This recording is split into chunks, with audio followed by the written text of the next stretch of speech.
मेरठ की अब ये जो कथा भूमि है, ये वैशाली मैदान जो है, इस कथा के पूरे होने के बाद भी यदि कोई इस माटी पर आकर के माटी को प्रणाम कर ले तो केवल माटी के प्रणाम करने मात्र से उसके पाप धुल जाएंगे।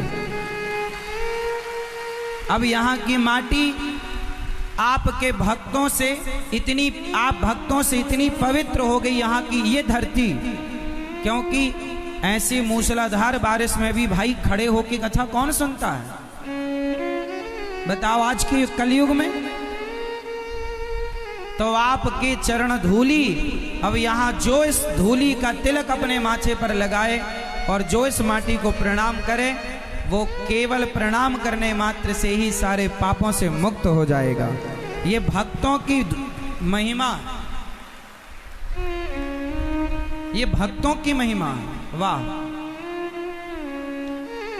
सारी दुनिया देखेगी कि धन्य है यहाँ के भक्त, और धन्य है आपकी श्रद्धा को हम बार बार प्रणाम करते हैं। भगवान श्री कृष्ण जब 2 दिन का अच्छा ये बताओ, जब भगवान गोपियों को कहकर गए कि मैं 2 दिन बाद आऊंगा, तो आए क्यों नहीं? क्यों नहीं आए? इसलिए नहीं आए क्योंकि भगवान गोपियों से प्रेम करते हैं और जरासंध की नजर भगवान के कमजोरी पर है कि कोई इनकी कमजोरी मिले तो मैं उसे समाप्त करूं।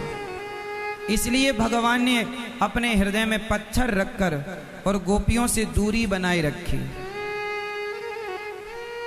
अच्छा, गोपियां भी चाहती तो जाकर मिल लेती, पर गोपियां भगवान से प्रेम करती हैं।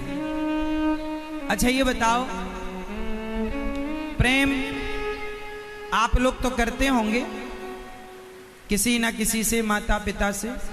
बताओ प्रेम किसे कहते हैं? गोपियों की तरह किसी के अंदर एक प्रेम किसे कहते हैं? मैं कह सकता हूं कि ये जितने लोग पानी में भीग रहे हैं, भीग कर भी कथा सुन रहे हैं, इसी को प्रेम कहते हैं। इसी को क्या कहते हैं? प्रेम। आपने कभी ऐसा नजारा देखा, ऐसा दृश्य देखा? नहीं।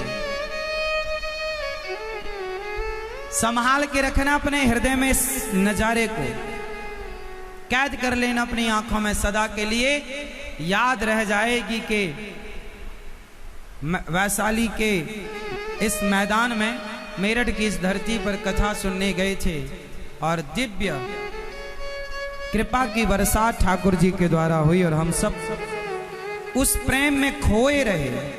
भगवान के प्रेम में गोपियां चाहती तो जाकर मथुरा वृंदावन से 10 किलोमीटर है, बहुत ज्यादा दूरी नहीं, 2 घंटे का रास्ता पैदल, चाहती तो मिल लेती, पर नहीं, क्योंकि प्रेम करती।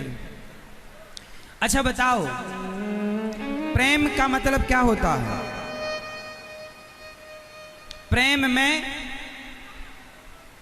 में कुछ लेने की इच्छा होती है या प्रेम में कुछ देने की इच्छा होती है? जोर से। जहां लेने की इच्छा होगी वहां स्वार्थ होगा। जैसे माँ और बेटे के प्रेम में माँ बेटे से कुछ लेना नहीं चाहती, माँ तो अक्सर हमेशा बेटे को खुशी देना चाहती है, सब कुछ देना चाहती है। जैसे माँ अपने पुत्र को देना चाहती है, जैसे शिष्य अपने गुरु को देना चाहता है, गुरु अपने शिष्य को ज्ञान देना चाहता है। जहां प्रेम है वहां देने का भाव है, लेना नहीं। तो जब भक्त से कोई प्रेम करता है, भगवान से भक्त, तो भगवान से लेने का यदि विचार है तो वो स्वार्थ होगा। और जहां प्रभु हम तो आपसे प्रेम करते हैं, कुछ लेना नहीं चाहते, हमें आप अच्छे लगते हैं, हम आपकी शरण में हैं, हम आपसे कुछ चाहते नहीं, ये प्रेम है। गोपियां भगवान से कुछ चाहती नहीं थी कि आप हमें ये दो, वो वस्तु नहीं। गोपियां भगवान से वस्तु नहीं, भगवान से भगवान को चाहती थी, मांगती थी भगवान से क्या? हे कन्हैया, आज मैं आपसे आपको मांग रही हूं। आज मैं आपसे आपको मांग रही हूं।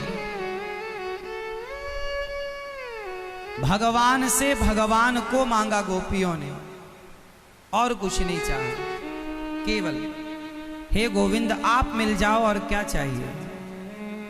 भगवान देखो, जहां प्रेम है ना, वहां गोपियों की तरह स्थिति होगी। अच्छा एक बात बताओ,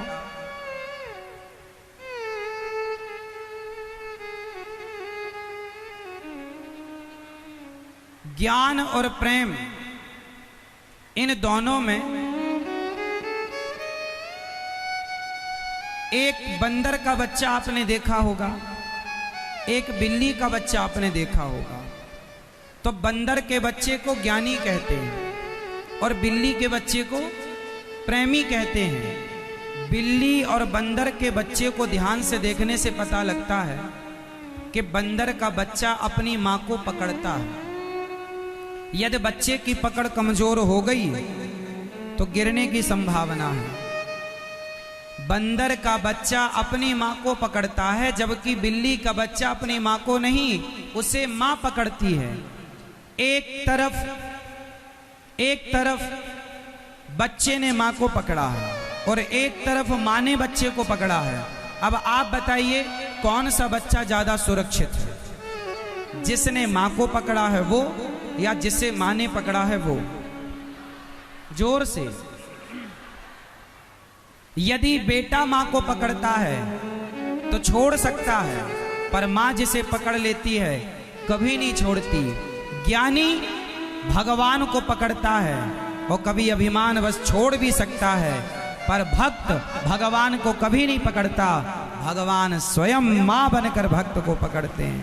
इसलिए ज्ञान से प्रेम करोड़ों गुना श्रेष्ठ है। मोहन प्रेम बिना नहीं मिलते, मिले ही न रघुपति बिनु अनुरागा, किए जोग जप ज्ञान